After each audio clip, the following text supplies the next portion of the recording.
ताली बजा सकती हैं। कल रात को मैं मानखुर्द में था, कक्षा 7वीं में पढ़ने वाली बच्ची अपने देश का नाम उसको मालूम नहीं था। बात को अन्यथा मत लेना, बड़े बड़े भाषण देके चले जाते हैं, लेकिन हकीकत सच्चाई देखिए बच्चियों ने बताया। अच्छा, दूसरा नाम क्या है? तीसरा, चौथा, आपको हम बता दें संवैधानिक नाम सिर्फ भारत और इंडिया है, और जिसने हिंदुस्तान बता दिया कमी उसकी नहीं है, उनके परिवार वालों की कमी है। हिंदुस्तान जो शब्द है और संवैधानिक है, क्योंकि बाबा साहब डॉक्टर भीमराव अम्बेडकर ने भारत का संविधान जब लिखा उसमें आर्टिकल नंबर 1 में लिखा है India that is Bharat, India अर्थात भारत। एक बार ताली होनी चाहिए। तो आगे चर्चा होता रहेगा, एक तो क्वेश्चन आंसर और कर लेते हैं। सर आपका कार्यक्रम जब चालू हुआ बता देना कि चालू करना, मैं तुरंत रखूंगा। 1 सेकंड और जी 2 मिनट। अच्छा हाँ, तुरंत दे देता हूँ। अच्छा, मैं क्वेश्चन आंसर कर रहा हूँ तो कैसा लग रहा है आपको? अच्छा, एक दूसरा क्वेश्चन होगा, आना पान के बारे में क्या जानती हैं आप? What is the difference of आना पाना?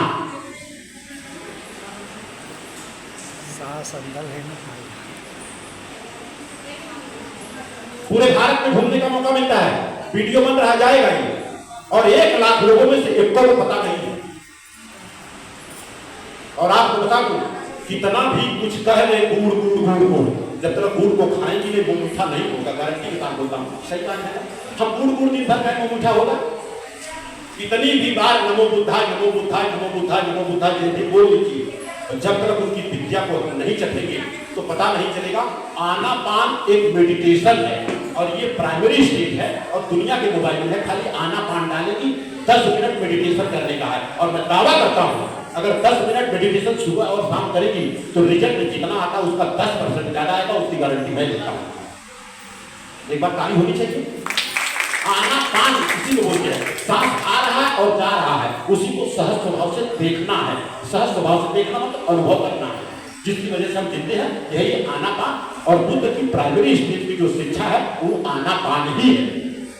अच्छा, विपश्यना के बारे में क्या जानकारी है?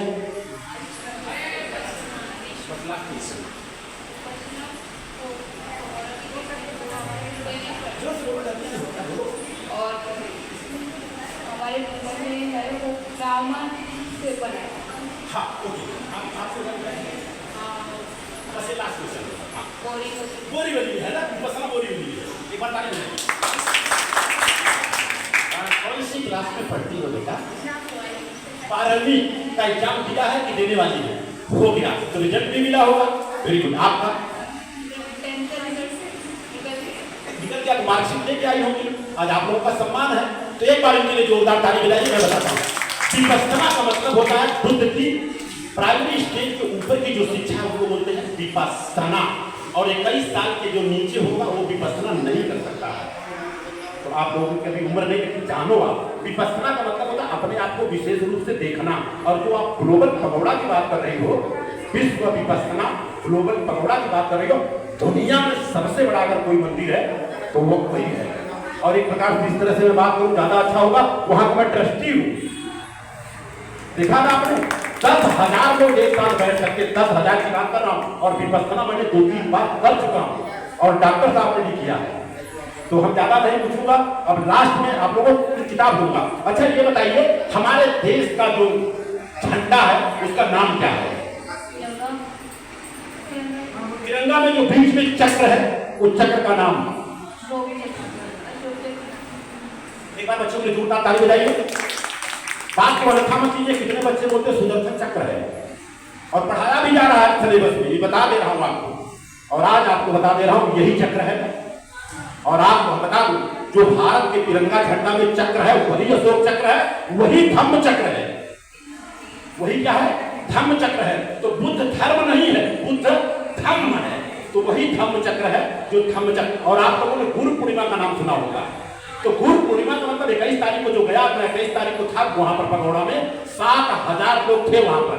10,000 लोगों की दरअसल व्यवस्था किया गया था और इतनी तेज बारिश थी कि गोराई के लोग जाने में डरते थे। तो कल्याण से, पूना से, कहाँ से लोग आए थे, 60,000 लोग। वहां का मैंने स्टेटमेंट दिया, मेरे चैनल पे आप देख सकते हैं, 7,000 लोग थे। और उसमें जिसको हम कहते हैं वो ऊंची वाले हैं, ऊंची वाले ज्यादा मिल गए और नीचे वालों के लिए बर्दाश्त हो रहा था। आप समझिए मेरी बात नहीं, तो बहुत अच्छी चीज है। और ये जो धम्म की बात कर रहा हूं, गुरु पूर्णिमा बाद में है, धम्म चक्र परिवर्तन दिवस है। क्या है? धम्म चक्र परिवर्तन दिवस। जब तथागत गौतम बुद्ध को ज्ञान की प्राप्ति हुई तब वो सारनाथ में 5 लोगों को जो शिक्षा दिया, उन्होंने दीक्षा नहीं, शिक्षा, लोग यहाँ दीक्षा लेके काम कर रहे हैं, शिक्षा जो दिया उसी को बोलते धम्म चक्र परिवर्तन दिवस। अच्छा, हमने आपसे बात किया, कैसा लगा? तो आप दोनों जन एक ही घर की हैं, तो हमारे और आपके बीच में आइए सब, पहला खाते सब तीनों किताब बच्चों को दीजिए। आपकी मम्मी आई है, आइए बेटा। हाँ, 3 किताब है ना, 4 किताब तो 4 छाप में दे दूंगा, हमारा काम खत्म हो जाएगा। और कोई है ना आपकी पहचान का इसमें? पापा कहाँ है? आइए सर, पहले सर बात को अन्यथा मत देना, किसी के भावनाओं को ठेस पहुंचाना मेरा मकसद नहीं है। और सिर्फ बताने का मकसद ये है, गुड़ कहने से वो मीठा नहीं होगा। अगर हमारे बच्चे आनापान के बारे में नहीं जानते हैं तो बुद्ध के बारे में बता करके सब पानी जी। इसको आप लीजिए सर, हाँ लीजिए सर, आप लीजिए जी जी जी। आपको जो किताब मिला धम्म पदम है सर, और ये बच्चा जो फोटोग्राफी का काम कर रहा है, टोटल लाख घरों में 4 किताब पहुंचा दिया है। और फ्री में 1 पैसा चार्ज नहीं, खाली डिलीवरी चार्ज 100 रुपए में पूरे भारत में पहुंचाने का काम कर रहे हैं। तो बताइए, बाबा साहब जब घर घर जाएंगे और विपස්සना जाएगा, आनापान जाएगा, बाबा साहब जाएंगे, तो लोग जानेंगे कि नहीं जानेंगे? तो एक बार ये बच्चों के लिए ताली बजनी चाहिए, एक बार जोरदार ताली बजाइए। और जितने लोग बैठे हैं सारे लोगों को घरों में जाएगा फ्री में। पूरे भारत में 1 लाख लोगों के घरों में जा चुका है, लेकिन 60% उनके घरों में चला गया जिनके घर में नहीं जाना चाहिए था। और हमारे लोग बोलते सोच के बताऊंगा, बाबा साहब के बारे में क्या जानकारी है सर, आपको बताइए, थोड़ा सा बताइएगा। सबसे पहले एक लाइन में खत बताना सर, भूलना नहीं। बाबा साहब के बारे में क्या कहते हैं, एक लाइन में, क्योंकि कार्यक्रम नहीं है। बाबा साहब के बारे में मैं इतना ही जानता हूँ कि जितना बता सकूँ उतना कम है। वो हमारे जीवन की, अगर हम किसी को, अगर भगवान नाम होता कोई, भगवान अगर है तो सच में बाबा साहब हमारे लिए भगवान है, इससे बड़ा कोई हो नहीं सकता। और जो काम उन्होंने किया हमारे लिए, आज मैं जानता हूँ, लोगों से पूछा जाए कि हमारे जो देवी देवता हैं वो हमारे लिए उनकी पूजा क्यों करते हैं, तो हमारे भगवान क्यों भगवान है। उन्होंने क्षमा चाहूंगा, एक लाइन में बोला था, एक लाइन में अगर बोलना हो बाबा साहब के बारे में तो ये बोलना है, उस जमाने में जो उनके पास एजुकेशन था, मैं आज किसी के पास है और कल किसी के पास होगा। इसीलिए हम लोग जय भीम बोलते हैं। एक बार जय भीम बोलिए, जय भीम। इसीलिए जय भीम बोलते हैं। उनसे बड़ा विद्वान कोई पैदा जब हो जाएगा तब हम लोग जय भीम बोलना बंद कर देंगे। हकीकत सच्चाई ये है। और अगर उनकी बात करूं मैं तो टोटल 64 सब्जेक्ट के मास्टर थे वो। और अगर इसकी बात करूं, इसके बाद की बात 32 डिग्री ओरिजिनल, और इसके बाद की अगर मैं बात करूं 9 भाषाओं का ज्ञान, और इसके बाद की अगर मैं बात करूं 4 से 5 सब्जेक्ट से पीएचडी, और इसके बाद की अगर बात करूं मैं बाबा साहब की बात, उस जमाने में इकलौते इंसान थे जिन्होंने पूरे वर्ल्ड में DOS का डिग्री लिया था, जिसको बोलते डॉक्टर ऑफ साइंस। 8 साल के कोर्स को उन्होंने 2.5 साल में पूरा किया था। एक बार जोरदार ताली बाबा साहब के होनी चाहिए। और क्यों होनी चाहिए? इसके बाद भारत के संविधान में लिखने में सबसे बड़ा योगदान बाबा साहब अम्बेडकर का रहा। सबसे बड़ा योगदान संविधान लिखने में 2 साल 11 महीना 18 दिन लगा था। ये लिखने के बाद जो हमारे भारत में संविधान चलता था, जिसका नाम था मनुस्मृति, 25 दिसंबर 1927 को जलाया उन्होंने, और उनके अलावा किसी ने नहीं जलाया, वही जलाए। और उसके बाद भारत का संविधान दिए।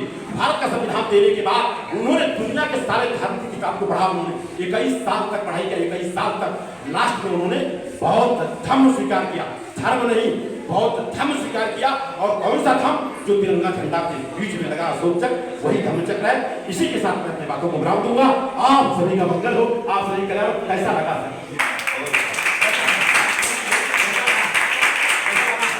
भारत में सबसे पहले कौन सी महिला थी जो टीचर बनी? सावित्रीबाई फुले। सावित्रीबाई फुले किताब है, खाली 2 लाइन आप पढ़ लो, इसके बाद बस खत्म करेंगे। आपको पढ़ना है, आप चलो ना। ये सावित्रीबाई फुले 150 साल पहले उन्होंने एक मन्नत कविता लिखा है, मन्नत। और मैं दावे के साथ बोलता हूँ यहाँ जितने लोग आएंगे उसमें से 50%